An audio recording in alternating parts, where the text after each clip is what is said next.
Hello students, myself Kumar sir and welcome to my online platform. आज हम लोग halo alkanes hello arenes में एक बहुत इंपॉर्टेंट टॉपिक डिस्कस करने वाले हैं जिसका नाम है एसएन रिएक्शंस। तो आज हम लोग एसएन रिएक्शंस के बारे में डिस्कस करेंगे। टॉपिक होगा हमारा एसएन रिएक्शंस। देखो, एसएन रिएक्शन में दो तरह का रिएक्शन आता है, ठीक है। एक SN1 रिएक्शन और दूसरा SN2 रिएक्शन। तो सबसे पहले जो अभी हम लोग डिस्कस करने वाले हैं उसका नाम होगा SN1 रिएक्शन। SN1 रिएक्शन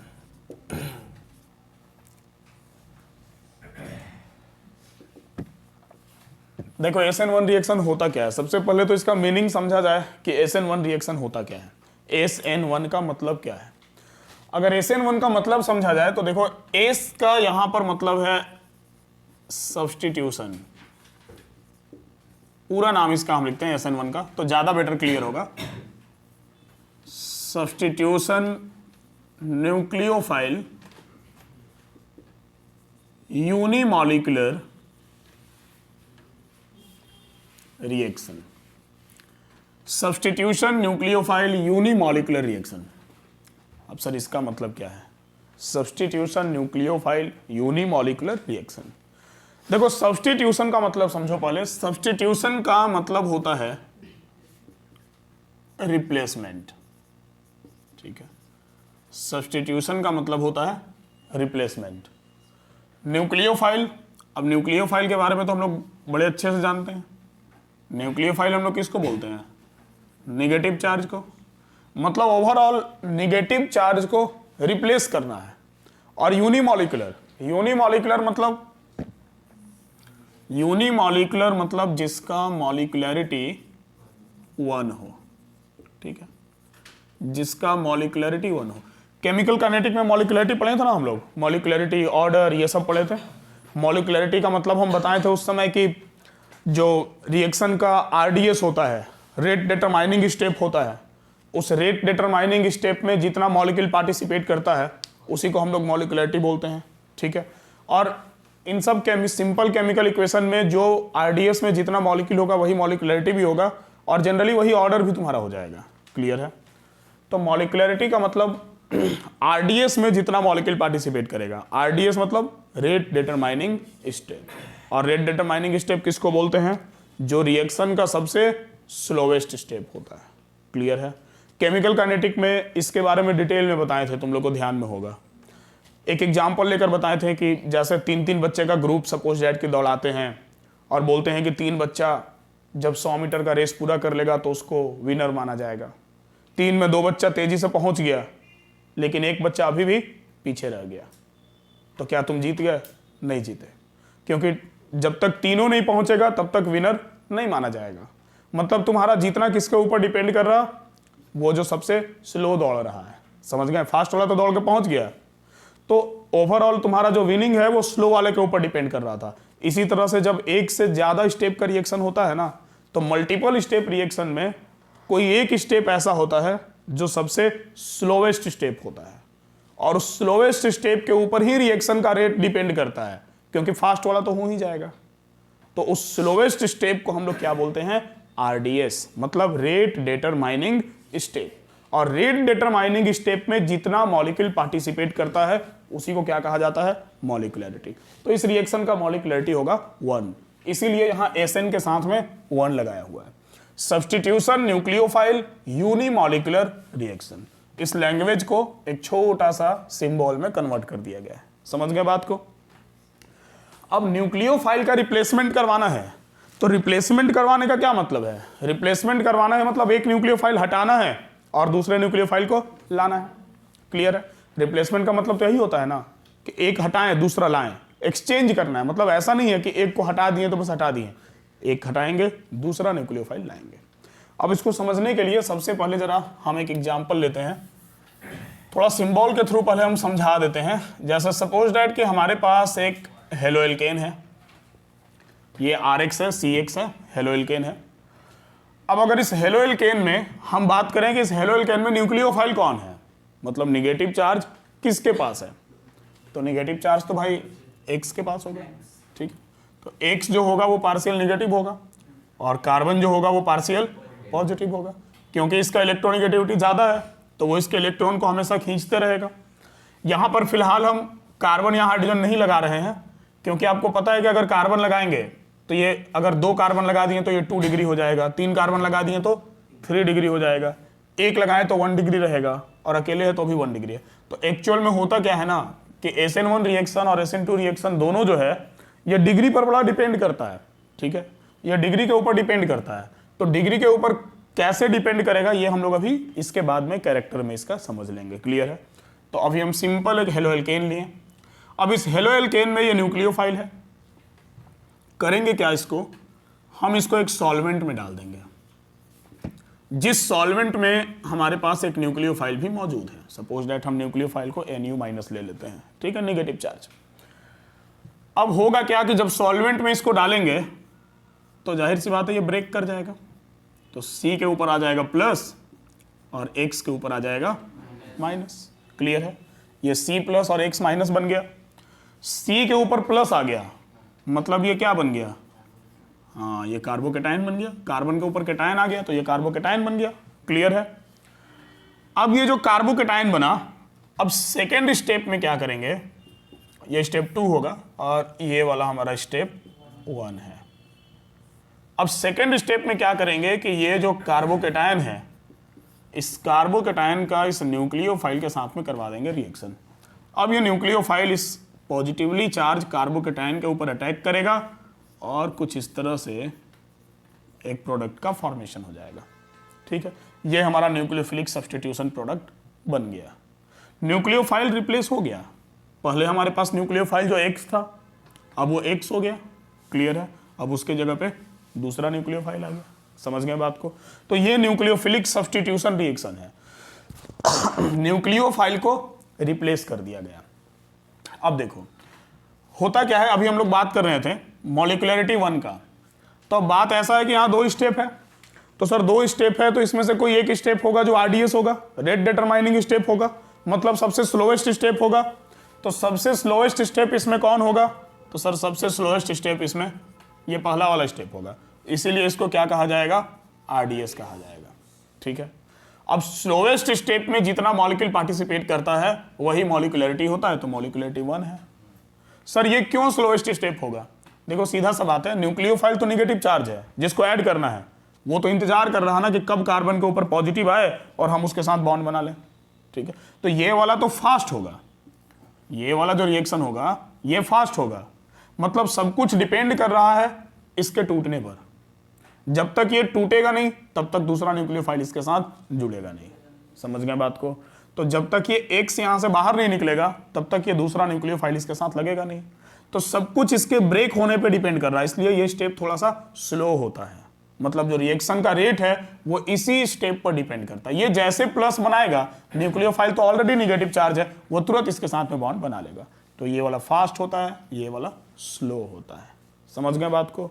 थोड़ा इसका अगर हम लोग कैरेक्टर भी देख ले साथ में, तो सबसे पहले तो हम यही बताना चाहेंगे कि जो ये मल्टीपल स्टेप रिएक्शन है, थोड़ा अच्छे से लिख दें इसका लैंग्वेज भी, it is multiple step reaction, clear है। और मल्टीपल स्टेप रिएक्शन में जो फर्स्ट स्टेप है वो फर्स्ट स्टेप इसका क्या है, RDS है, मतलब रेट डिटरमाइनिंग स्टेप है, चलेगा। इसके बाद मॉलिक्यूलरिटी 1 है, अब ये तो बताने का जरूरत नहीं है। ऑर्डर ऑफ रिएक्शन भी 1 ही होगा,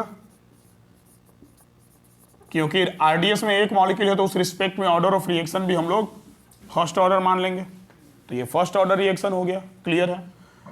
इसके बाद इसमें न्यूक्लियोफाइल का हटना और न्यूक्लियोफाइल का जुड़ना, ये दोनों अलग अलग स्टेप में हो रहा है, तो हम बोल सकते हैं क्या, हम बोल सकते हैं कि departure of nucleophile and arrival of nucleophile takes place separately. Separately हो रहा न्यूक्लियोफाइल का निकलना और दूसरा न्यूक्लियोफाइल का जुड़ना, चलेगा। इसके बाद एक काम और इसमें हो रहा है एक्स्ट्रा, कार्बोकेटायन का फॉर्मेशन हो रहा, formation of carbocation takes place, carbocation का फॉर्मेशन हो रहा है इसमें, चलेगा। साथ ही साथ और इसका हम क्या कैरेक्टर बोल सकते हैं, तो जो रेट ऑफ रिएक्शन है वो बाबू रेट ऑफ रिएक्शन किसके ऊपर डिपेंड कर रहा, तो sir rate of reaction depend कर रहा है ये RX बॉन्ड के ऊपर, ठीक है। जब तक ये बॉन्ड टूटेगा नहीं तब तक आगे रिएक्शन बढ़ेगा नहीं, तो रेट ऑफ रिएक्शन इस RX बॉन्ड के ऊपर डिपेंड कर रहा है। इस X को, ये जो X यहाँ पे नजर आ रहा है ना, इस X को लिविंग ग्रुप भी बोलते हैं। लिविंग ग्रुप मतलब लीव करने वाला, छोड़ के जाने वाला, ठीक है। तो वो छोड़ के चल जाता है, तभी तो दूसरा न्यूक्लियोफाइल उसके साथ बॉन्ड बनाएगा, तो ये लिविंग ग्रुप भी कहलाता है। इसके बाद अगर इसके कुछ और कैरेक्टर के बारे में बात कर लें, जैसे अगर इसका ऑर्डर के बारे में बात कर लें, रिएक्टिविटी ऑर्डर, तो ये बात ध्यान में रखना थोड़ा, रिएक्टिविटी ऑर्डर का यहां से तुमको क्वेश्चन मिल सकता है, ठीक है। रिएक्टिविटी ऑर्डर सबसे ज्यादा इसमें होता है किसका, 3 डिग्री का। 3 डिग्री के बाद होता है 2 डिग्री का, और 2 डिग्री के बाद होता है 1 डिग्री का।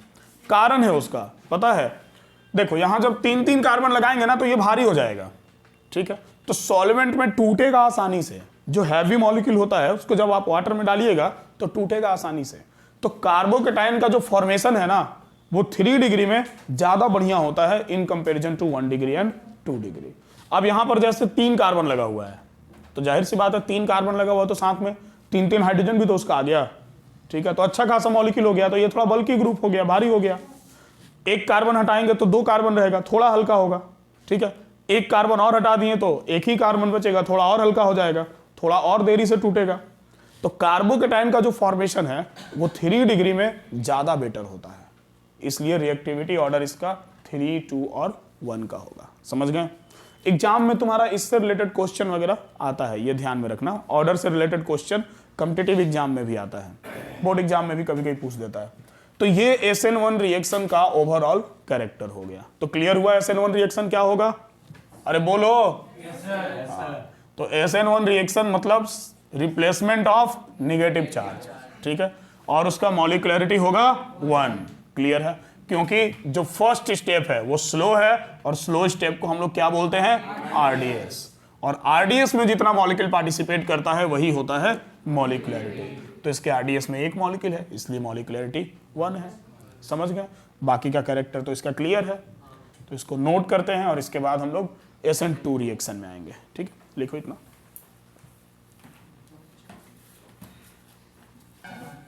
चलो तो ये कंप्लीट हो गया। अब नेक्स्ट हम लोग आएंगे SN2 रिएक्शन में।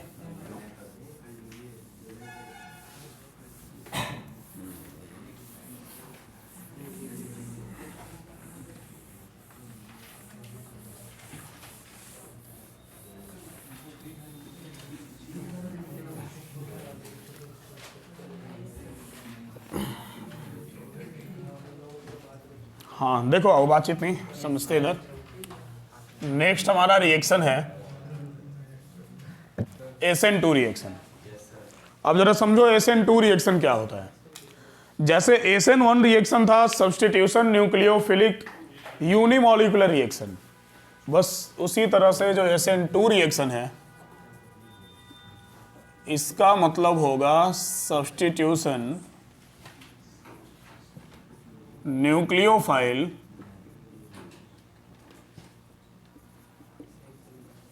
By molecular reaction. देखो ये बाई मॉलिक्यूलर रिएक्शन होगा, 2 है ना यहां पर, ये 2 रिप्रेजेंट कर रहा है बाई मॉलिक्यूलर को, मतलब जिसका मॉलिक्यूलरिटी कितना होगा, जिसका मॉलिक्यूलरिटी 2 होगा। अब मॉलिक्यूलरिटी 2 का क्या मतलब है, मॉलिक्यूलरिटी 2 का मतलब है कि जो RDS होगा उसमें 2 मॉलिक्यूल पार्टिसिपेट करेगा। हालांकि ये सिंगल स्टेप रिएक्शन होता है, और सिंगल स्टेप रिएक्शन में इसमें जितना मॉलिक्यूल पार्टिसिपेट करता है वो ओवरऑल वही उसका मॉलिक्यूलरिटी हो जाता है। सबसे पहले समझो जरा इसको अच्छे से। देखो यहां पे न्यूक्लियोफाइल का रिप्लेसमेंट ही करवाना है, लेकिन यहां थोड़ा अलग तरीके से रिप्लेसमेंट होगा। जैसे सपोज दैट कि हमारे पास एक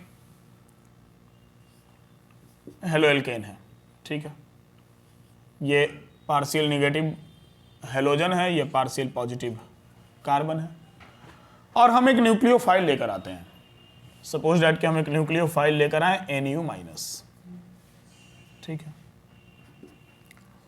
अब इस Nu- को हम इधर नहीं लिखेंगे, इधर ही लिखेंगे। क्यों इधर ही लिखेंगे? क्योंकि यहां पर सिर्फ बैक साइड अटैकिंग पॉसिबल है। उस केस में बोथ साइड अटैकिंग पॉसिबल था, उसमें हम पॉइंट लिखवाए नहीं है, बट लिख लेना तुम लोग कि both side attacking is possible, ठीक है। पहले अभी देख लो इधर। यहां पर इसलिए सिर्फ बैक साइड अटैकिंग पॉसिबल है क्योंकि उस केस में और इस केस में फर्क यह है कि वहां पर तुम्हारा ये वाला जो न्यूक्लियोफाइल है, यह न्यूक्लियोफाइल निकल गया था और ये कार्बोकेटायन का फॉर्मेशन हो गया था, सॉल्वेंट में डाल के इसको तोड़ दिए थे, ठीक है। लेकिन यहां पर इसको तोड़े नहीं है। अब ये न्यूक्लियोफाइल अटैक करेगा और इस न्यूक्लियोफाइल को अटैक करके इस न्यूक्लियोफाइल को रिप्लेस करना है, मतलब यहां थोड़ा मेहनत ज्यादा है। समझ गए बात को? पहले वाला न्यूक्लियोफाइल यहां पर इस कार्बन को छोड़ के अभी हटा नहीं है, तो अगर हम न्यूक्लियोफाइल को यहां से अटैक करवाते हैं तो यहां भी न्यूक्लियोफाइल है, फ्रंट साइड से अटैकिंग करने जाएगा तो निगेटिव निगेटिव में हो जाएगा रिपल्सन, तो अटैक कर नहीं पाएगा। समझ गए बात को? तो जब भी अटैकिंग करेगा तो कहां से करेगा?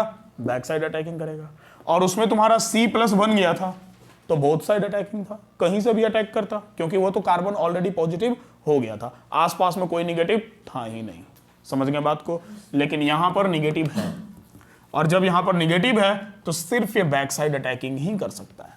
अब देखो, जब ये बैक साइड अटैकिंग करेगा कुछ इस तरह से, ये बैक साइड अटैकिंग करेगा इस कार्बन के ऊपर, तो बैक साइड अटैकिंग जब कार्बन के ऊपर करेगा तो होगा क्या कि अब इस न्यूक्लियोफाइल और इस न्यूक्लियोफाइल के बीच में एक रिपल्सन होगा। कारण क्या है कि ये भी न्यूक्लियोफाइल निगेटिव चार्ज है और ये भी निगेटिव चार्ज है। अब ये निगेटिव चार्ज छोड़ के अगर हट गया होता तब कोई झमेला नहीं था, लेकिन अभी ये फिलहाल है, अभी दिखने में ये X है, बट अभी ये X बना नहीं है। समझ रहे बात को ना? तो अभी ये सिर्फ दिख रहा है X। अब देखो होगा क्या। अब होता ये है कि जब ये न्यूक्लियोफाइल इसके ऊपर अटैक करता है तो अटैकिंग के कारण इन दोनों न्यूक्लियोफाइल के बीच में रिपल्सन होता है, दोनों के बीच में लड़ाई चलेगा। अब बड़ा जद्दोजहद होगा दोनों के बीच में। अब ये जो X है वो इसको छोड़ के जाना नहीं चाहेगा, और ये न्यूक्लियोफाइल जो है अब ये मानेगा नहीं, अब ये कार्बन के साथ बॉन्ड बनाएगा ही बनाएगा। तो अब क्या होगा? अब दोनों के बीच में लड़ाई होगा। अब देखना है कि जीतता कौन है। तो अब होगा क्या कि रिपल्सन के कारण, अब समझ लो XY बाद में करना, रिपल्सन के कारण क्या होगा कि ये जो स्ट्रक्चर है ना वो धीरे धीरे रिपेल करते करते सीधा हो जाएगा, और कंडीशन कुछ इस तरह का रहेगा। कंडीशन कुछ इस तरह का हो जाएगा। ये जो न्यूक्लियोफाइल है, अब ये न्यूक्लियोफाइल पूरा बॉन्ड बनाने के लिए अपना जोर लगा रहा है, और X का कंडीशन कुछ ऐसा हो गया है कि अब इसके अटैकिंग के कारण ये बॉन्ड कमजोर हो गया है, और अटैकिंग के कारण बॉन्ड कमजोर होने से अब ये बॉन्ड निकलने पर है। अब ये एक ऐसा कंडीशन क्रिएट हो गया जिसको हम लोग ट्रांजिशन स्टेट बोल सकते हैं। ट्रांजिशन स्टेट ध्यान में है ना, जहां बॉन्ड का फॉर्मेशन और बॉन्ड का ब्रेकिंग दोनों एक साथ होता है। क्लियर है?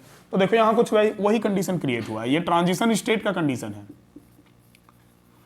अगर किसी को बेसिक ऑर्गेनिक में प्रॉब्लम है तो मेरे YouTube चैनल पर इसका बेसिक ऑर्गेनिक केमिस्ट्री का बहुत सारा लेक्चर अवेलेबल है, आप उसको देख के और अपना बैकअप जो है सुधार सकते हैं। देखो तो अब क्या होगा, ये न्यूक्लियोफाइल यहां अटैक कर रहा और अब ये X यहां से निकलने की तैयारी में है।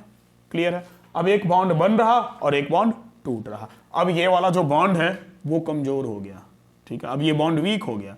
अब होगा क्या, तो अब न्यूक्लियोफाइल के अटैकिंग के कारण अब ये न्यूक्लियोफाइल इतना जोर लगाएगा कि अब धीरे धीरे जो कार्बन है, इस कार्बन का भी अब ये कार्बन भी धीरे धीरे किसके तरफ झुकने लगेगा? उस न्यूक्लियोफाइल की तरफ। मतलब इसका अट्रैक्शन इस न्यूक्लियोफाइल की तरफ ज्यादा हो जाएगा और इस X की तरफ कम हो जाएगा। फाइनली होगा क्या, तो फाइनली बॉन्ड का फॉर्मेशन हो जाएगा, न्यूक्लियोफाइल इस कार्बन के साथ में बॉन्ड बना लेगा, और अब जो X था वो सही में X बन गया। समझ गए बात को ना? अब जो X था वो बेचारा सही में X बन गया, मतलब अब वो बाहर निकल गया। क्लियर है? और ये न्यूक्लियोफाइल जो था, अब ये न्यूक्लियोफाइल इस कार्बन के साथ में बॉन्ड बना लिया। और इसके ऊपर आ गया नेगेटिव चार्ज, क्योंकि ये बॉन्ड पेयर अपना लेके और भाग गया। ठीक है, हाँ, मौका देखा, दूसरा न्यूक्लियोफाइल अटैक कर रहा, अब कोई स्पेस बचा नहीं, तो अब ये यहाँ से निकल गया। तो ये होता है तुम्हारा SN2 रिएक्शन। अब देखो इस केस में, देखो एक बात पहले समझना, ये सिंगल स्टेप रिएक्शन है। हम यहाँ एक एरो यहाँ दे दिए, एक एरो यहाँ दे दिए, तो ये मत समझना कि ये मल्टीपल स्टेप रिएक्शन है। हमको दिखाने के लिए तो 2 बार उसको दिखाना पड़ेगा ना। ठीक है, हम एक ही में कैसे यहाँ पर शो करेंगे। तो ये एक सिंगल स्टेप रिएक्शन है, और जो है वही RDS है, क्योंकि अगर एक स्टेप रिएक्शन है तो रेट डिटरमाइनिंग स्टेप भी वही होगा। और इसके RDS में कितना मॉलिक्यूल पार्टिसिपेट कर रहा, 2 मॉलिक्यूल, एक हेलोएल्केन और दूसरा न्यूक्लियोफाइल। तो ये 2 मॉलिक्यूल पार्टिसिपेट करने के कारण इसका मॉलिक्यूलरिटी क्या हो गया, 2 हो गया। समझ गए बात को। तो यहां पर बॉन्ड का टूटना और बॉन्ड का बनना दोनों एक साथ हो रहा, मतलब इसमें इंटरमीडिएट का फॉर्मेशन नहीं हो रहा है, मतलब इसमें कार्बोकेटायन का फॉर्मेशन नहीं हो रहा है। समझ गए बात को। कंप्लीट। एक बात और ध्यान दो कि ये जो इसका कॉन्फ़िगरेशन था वो यहां से वहां जाते जाते पूरी तरह से क्या हो गया, पलट गया, उल्टा हो गया। नहीं हो गया उल्टा, रिपल्सन के कारण पहले सीधा हुआ, फिर ये सीधा होते होते जैसे ये यहां से हेलोजन निकला, न्यूक्लियोफाइल उसका पोजीशन लिया और ये पूरा उल्टा हो गया। इसको अम्ब्रेला इफेक्ट भी बोलते हैं। ठीक है, अम्ब्रेला इफेक्ट। देखो ये छाता के जैसा पलट गया। ठीक, छाता है तुम लोग के पास? नहीं है? देखो छाता रहता तो तुम लोग को हम बताते बढ़िया से। ठीक है, देखो मान लो कि ये छाता है। ठीक है, हाँ, वैसे हम बार बार एग्जाम्पल समझाने के लिए गलत चीज़ निकाल देते हैं, रिकॉर्डिंग वगैरह में जाएगा डंटा उंटा। ठीक है, वैसे डंटा जो है वो हमको अच्छा फीलिंग दिलवाता है। ठीक है, ऑनलाइन वाला लोग बच्चा समझेगा कि हम पीटते होंगे क्लास में, इसलिए हम डंटा रखे हैं। ठीक है, नहीं भाई, थोड़ा फीलिंग के लिए रखे हैं। ठीक है, जैसे बाहुबली के साथ तलवार रहता था ना, बस वैसे ही मेरे साथ डंटा रहता है। देखो, हाँ, तो तुम हमको बाहुबली से कम समझ रहा था। हाँ, ठीक है, देख कटप्पा बढ़िया से देख। तो मान लो कि ये हमारे पास छाता है। ठीक है, मस्त छाता लेके हम कहीं जा रहे थे। ठीक है, आराम से छाता लेके जा रहे थे। जब हम छाता लेके जा रहे थे तो हुआ क्या, तो अच्छा लग रहा छाता लेके ना, अभी छाता रहता तो सही में बढ़िया लगता। तो हम छाता लेके जा रहे थे, तो मान लो कि छाता लेके जा रहे थे और हुआ ये कि बहुत तेजी से हवा चल रहा था पीछे से। ठीक है, और जब पीछे से हवा चल रहा था तो हवा के चलने के कारण हमको थोड़ा डिस्टर्बेंस हो रहा था, मतलब ये जो छाता है वो छाता क्या हो रहा था, लपलपा रहा था। लपलपाने बड़ा ध्यान देता है बाबू। देखो, तो ये जो छाता है वो लपलपाना ही बोलते हैं उसको। ठीक है, और क्या बोलेंगे। तो ये जो छाता है वो लपलपा रहा था। ठीक है, मतलब छाता भी लपलपाता है।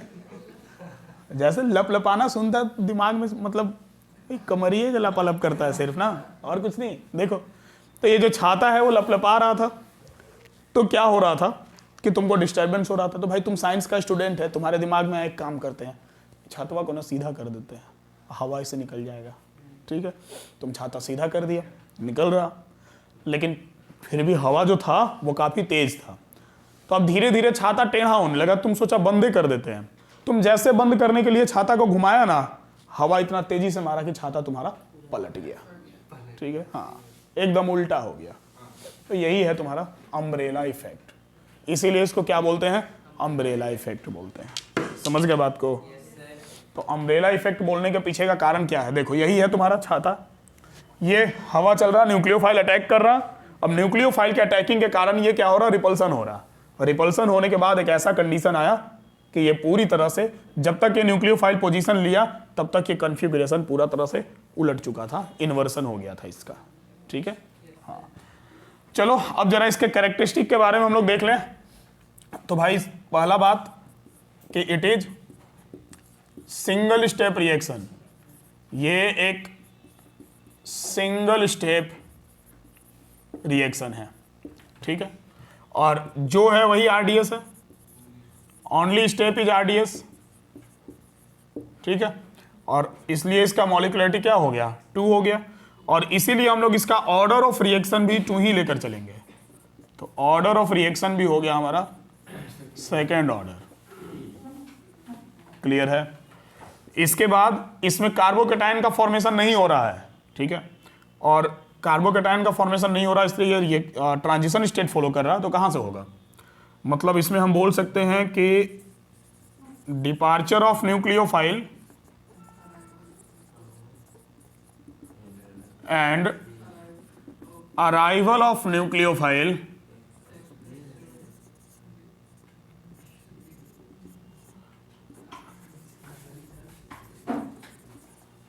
Takes place simultaneously. देखो ध्यान दो, उसमें हम क्या लिखे थे, टेक्स प्लेस सेपरेटली, और इसमें साइमल्टेनियसली।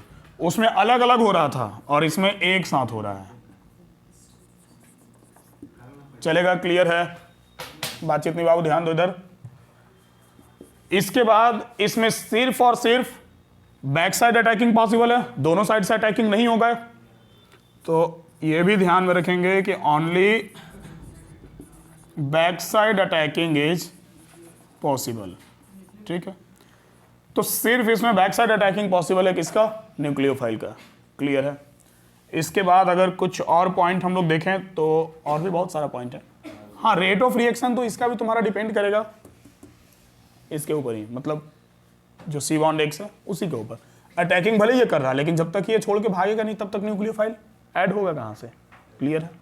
तो यहाँ भी जो रेट ऑफ रिएक्शन है तुम्हारा, वो रेट ऑफ रिएक्शन तुम्हारा डिपेंड कर रहा है किसके ऊपर? लिविंग ग्रुप के ऊपर ही यहाँ भी रेट ऑफ रिएक्शन तुम्हारा डिपेंड कर रहा है। ठीक है, आर हम लोग लिखते हैं, आर मतलब अल्काइल ग्रुप, तो यहाँ भी तुम्हारा लिविंग ग्रुप के ऊपर ही रेट ऑफ रिएक्शन डिपेंड कर रहा है। तो ये कुछ कैरेक्टर है इसका। इसका एक दो नाम और है। It is also called umbrella effect, it is also called umbrella effect. ठीक है, हम बता रहे हैं, देख लो। ठीक है, हमको पता है तुम पहले से पढ़ लिया है हमसे। ठीक है, फिर भी हमको बताने दो, इधर रिकॉर्डिंग भी चल रहा है। ठीक है, तो it is also called umbrella effect, और साथ में इसको वाल्डन इन्वर्जन भी बोलते हैं। It is also called Walden inversion. होता क्या है ना बाबू, कुछ बच्चा क्लास में पढ़ लेता है तो पहले पहले बोलता है, तो पता है जो नहीं पढ़ा होता है ना, अब जैसे तुम लोग बहुत बच्चा जो नहीं पढ़ा है ना, उसको अंदर से बड़ा इरिटेशन होता है, पढ़ लिया तो ढेर तेज बन रहा है। ठीक है, तो वाल्डन इन्वर्जन, वाल्डन साइंटिस्ट था, इन्वर्जन मतलब इन्वर्जन हो गया, इसीलिए वाल्डन इन्वर्जन बोलते हैं। मतलब हम यहाँ एक पॉइंट और बोल सकते हैं, इन्वर्जन ऑफ कन्फ्यूग्रेशन। कन्फ्यूग्रेशन मतलब ज्योमेट्री भी तुम लिख सकते हो, inversion of configuration takes place. पूरा का पूरा कन्फ्यूग्रेशन का इन्वर्जन हो गया, पलट गया। समझ गए?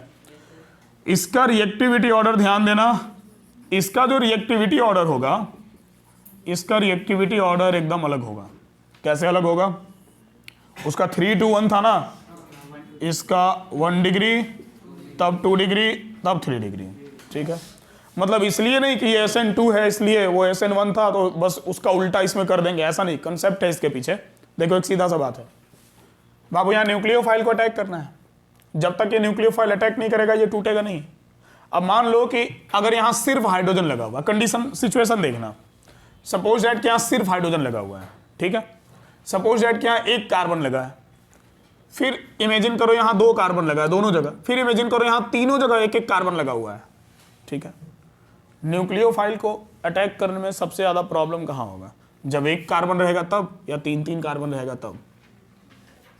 3-3 कार्बन रहेगा तो। सिंपल सी बात है, क्योंकि जब न्यूक्लियोफाइल को बैक साइड अटैकिंग करना है, और अगर बैक साइड में एटम का डेंसिटी बहुत ज्यादा रहेगा तो ये अटैक कैसे कर पाएगा?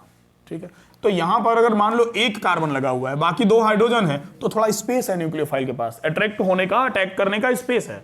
लेकिन अगर यहां पर हम कार्बन का संख्या बढ़ाते जाते हैं तो एक कार्बन आने का मतलब है कि साथ में 3 हाइड्रोजन भी तो लेके आएगा, तो अच्छा खासा यहां पर एटम का डेंसिटी हो जाएगा। तो जो न्यूक्लियोफाइल है वो बैक साइड से अच्छे से अटैक नहीं कर पाएगा। समझ गए बात को? तो रिएक्शन थोड़ा स्लो हो जाएगा, थोड़ा नहीं बहुत स्लो हो जाएगा, क्योंकि यहाँ कार्बोकेटाइन तो बनना है नहीं और बैक साइड ही अटैक करना है। तो जब यहाँ पर कार्बन का क्वांटिटी बढ़ाएंगे हम तो रेट ऑफ रिएक्शन इसका स्लो होता जाएगा। इसीलिए 1 डिग्री में SN2 का रिएक्टिविटी सबसे ज्यादा होता है। समझे बात को? और SN1 का रिएक्टिविटी सबसे ज्यादा किसमें होता था? 3 डिग्री में। कारण क्या है? वहां पर सॉल्वेंट में डाल के और हमको उसको तोड़ना रहता था। तो कार्बोकेटायन का फॉर्मेशन सबसे ज़्यादा SN2 में बढ़िया सा होता है। क्लियर है? तो ये SN2 SN1 का रिएक्शन तुम्हारा अच्छे से क्लियर हो गया। कभी कभी इससे रिलेटेड तुमको एग्जाम में क्वेश्चन दे दिया जाता है, तो कुछ खास नहीं है, तुम आसानी से बना सकते हो। जैसे मान लो तुमको ऐसे दे दिया, सपोज दैट तुमको कुछ ऐसे दे दिया, एक Cl यहाँ लगा हुआ है, तुमको इस तरह से दे दिया गया, ठीक है, ऐसे क्वेश्चन दे दिया गया। मान लो ये A है, ये B है, ये C है, और हम बोल रहे हैं कि क्वेश्चन में तो सुन लो, ठीक है, हम बोल रहे हैं कि इसमें SN1 का रिएक्टिविटी किस में ज़्यादा होगा। तो SN1 का रिएक्टिविटी सबसे ज़्यादा किस में होगा, बोलो? SN1 का रिएक्टिविटी सबसे ज़्यादा C में होगा, ठीक है, क्योंकि ये C कितना डिग्री है, ये C वैसे तो सेम दे दिए C और भी। अब ठीक है, तो अब ये जो C वाला हो गया, ये 3 डिग्री हो गया। क्लियर है? ये 3 साइड से कार्बन से अटैच है, ये 2 डिग्री है क्योंकि ये 2 ही साइड से कार्बन से अटैच है, और ये कार्बन तो 1 डिग्री है क्योंकि एक ही साइड से कार्बन से अटैच है। तो अगर हम SN1 का ऑर्डर बोले तो C B और तब होगा A, ठीक है, और अगर SN2 का ऑर्डर बोले तो A B C। समझ गए बात को? तो डिग्री के बेसिस पे बड़ा आसान होता है डिसाइड करना, बहुत आसानी से कर सकते हैं। और भी अलग अलग क्राइटेरिया है, ठीक है। अगर पूरा डिटेल में एकदम एडवांस लेवल तक का SN1 SN2 देखना है ना, तो एक मेरा पुराना वीडियो लेक्चर यूट्यूब पे ऐड किया हुआ है, ठीक है। अभी तो ये हम थोड़ा एग्जाम नजदीक आ रहा तो बोर्ड लेवल को ज़्यादा फोकस करके पढ़ा रहे हैं, हालांकि ये बोर्ड से आगे का है, उससे कोई प्रॉब्लम नहीं है, तुम इससे पढ़ के भी कॉम्पिटिटिव एग्जाम में क्वेश्चन बना सकते हो। लेकिन फिर भी अगर कुछ और क्वेश्चंस वगैरह के साथ बहुत ज़्यादा डीपली एकदम एडवांस लेवल तक का पढ़ना होगा तो SN1 SN2 का मेरा 2-3 साल पुराना वीडियो लेक्चर यूट्यूब पे अपलोड है, ऑर्गेनिक गुरु चैनल पे, तो आप वहाँ से उसको देख सकते हैं। हालांकि अभी आप फिलहाल इस पर अच्छे से फोकस कीजिए, नोट करो। ये क्लियर हो गया ना पूरा? ठीक है, लिखो। तो आज के क्लास में हम लोग इतना ही रखेंगे, ठीक है। बाकी इसका लेक्चर कंटिन्यू रहेगा। अब जो प्रिपरेशन वगैरह का मेथड था वो सब कुछ क्लियर हो गया है। अब फिजिकल और केमिकल प्रॉपर्टीज पर आएंगे हम लोग हेलो एल्केन्स का, ठीक है। तब तक आप रिवीजन कीजिए। आज का लेक्चर यहीं खत्म होता है।